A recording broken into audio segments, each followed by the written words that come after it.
एका लग्नाची दुसरी गोष्ट. सुख घाली माझ्या दारी पिंगा.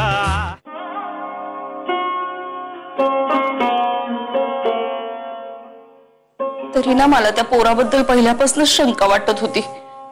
शेवटी फसवलं ना माझ्या मुलीला. काय प्रभात खरंच खूप चांगला मुलगा आहे ग. तो माझ्यापेक्षाही जास्त रडत होता माहितीये. आणि तू तरी काय करणार ना. म्हणजे त्याने शाळेत असतानाच त्याच्याने गुरुजींना वचन दिलं होतं. त्याची काही चूक नाही. मी माझ्याशी ओळख नव्हती ना त्याची तेव्हा. चूक तुमची, चूक यांची. अगं यांनी मला त्याच्या शाळेत का घातलं नाही. घातलं नाही मला त्याच्या शाळेत. कुहू शांत हो बाळा, शांत हो. मी काय करू वेणुडी. मला काही सुचत नाहीये. तू असं रडून काही होणार आहे का. हो ना, पण मी प्रयत्न करतेय. मी कितीही ठरवलं ना तरी माझ्या डोळ्यांच्या घागरी भरून येतात आणि त्याचं पाणी व्हायला लागतं. माझ्या डोळ्यात असा हातपंप बसवलाय कुठेतरी. एक आजार अनामी कशी अशाश्वत भीती घर करून येते मनात आणि हातपंप हातसत बसते वेड्यासारखी. काय मला नाही काही सुचत. मी काय करू.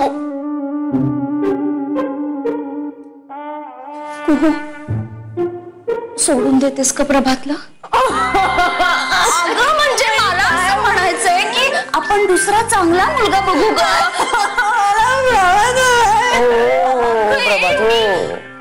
काय चुकीचं बोलले. काकू तुम्ही समजून घ्या. ती इमोशनल झाली. तिला आता नाही काही सहन होणार.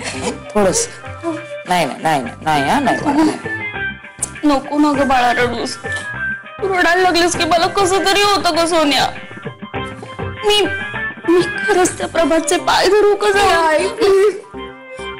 तू माझ्यासाठी असं काहीतरी करू नको. खरंच मला वाईट वाटेल. नाही तर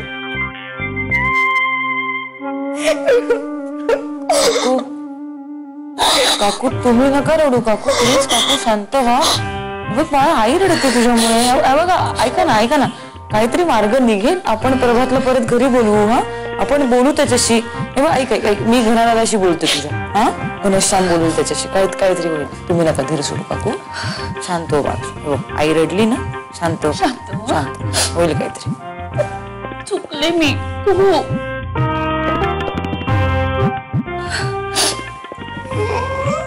नको ना रडू ग.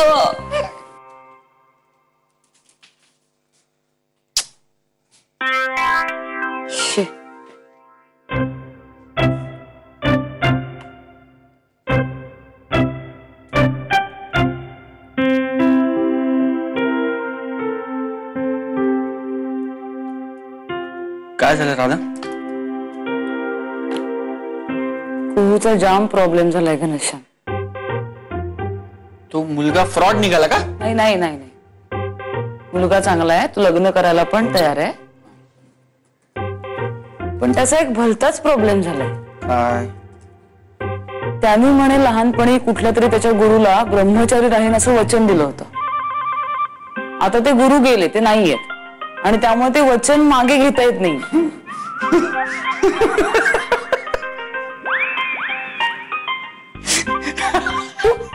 तुला हसायला येते घनश्याम. प्रॉब्लेम आहे. अगं राधा वेगळीच का तू.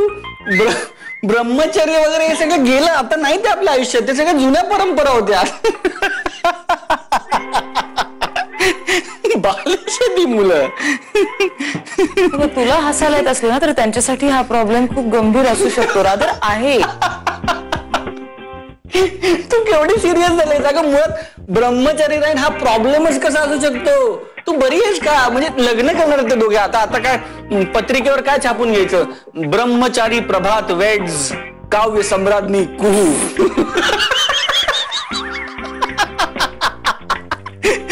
What I mean?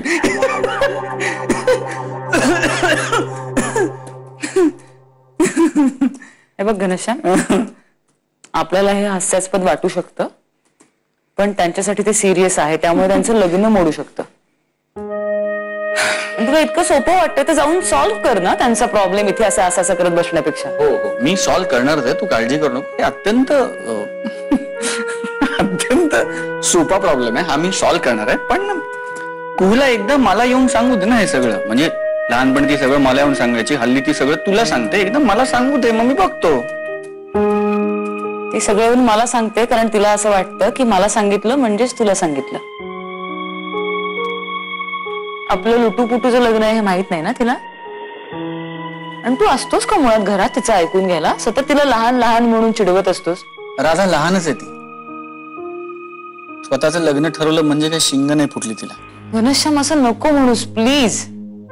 तिला खूप आहे तुझं. ती सतत घना दादा करत फिरत असते आणि आता ती तुला स्वतःहून सांगायला आली नाही म्हणून तू रुसून बसणार आहेस का? तू कर तिच्यासाठी. ती खूप अपसेट आहे घनश्याम. हो मी करतो तेवढ्यावर ना आता तू रागवू नकोस. मी रागवलं नाहीये. मग तू काय रुसलीस? अरे नाही रे बाबा. बरं एक काम कर ना, उठलीच असतं प्लीज जरा खिडक्या उघड ना, काय मस्त पाऊस पडतोय बाहेर. नाही नको. ते पाऊस खिडक्या उघडलं की आत येतो, मग त्या वस्तू खराब होतात सगळं. मला नाही आवडत. That's the point. That is the beauty of rains. But I hate rains.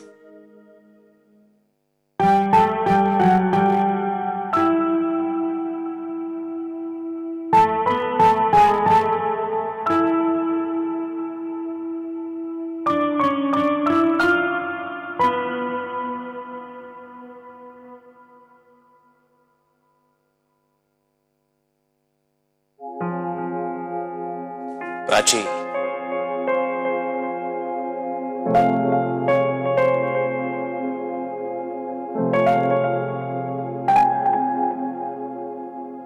I am sorry.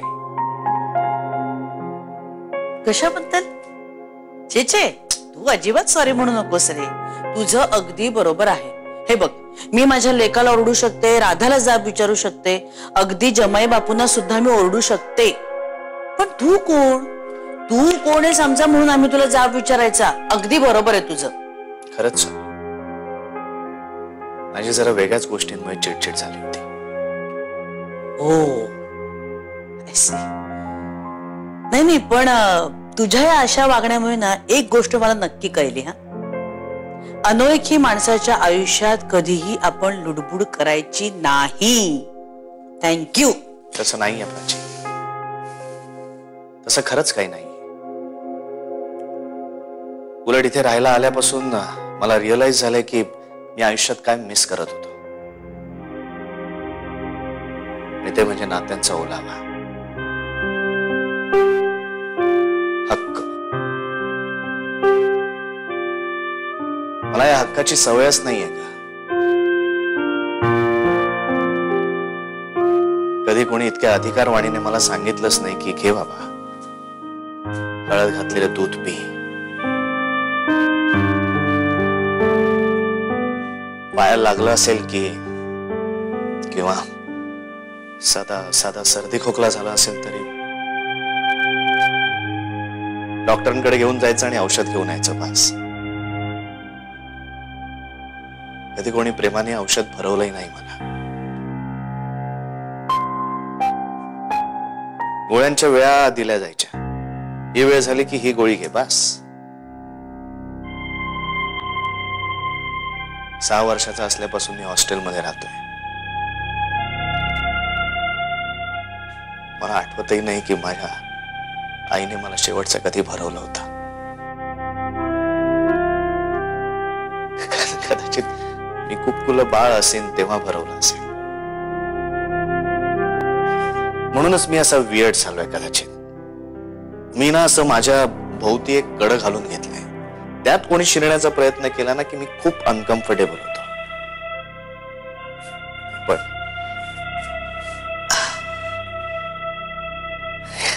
याचा राग तुझ्यावर काढण्याचा हक्क मला नाहीये. I am sorry. Please forgive me.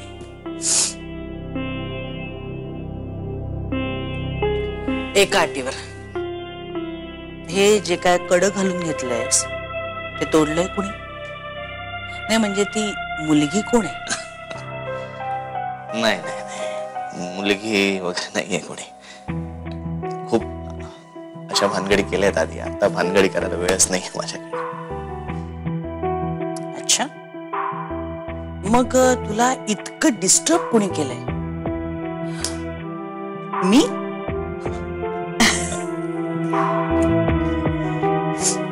पाऊस पाऊस आहे ना, मला अजिबात आवडत नाही. असं कोसळायला लागला ना की मी खूप रेसलेस होतो. I hate rain.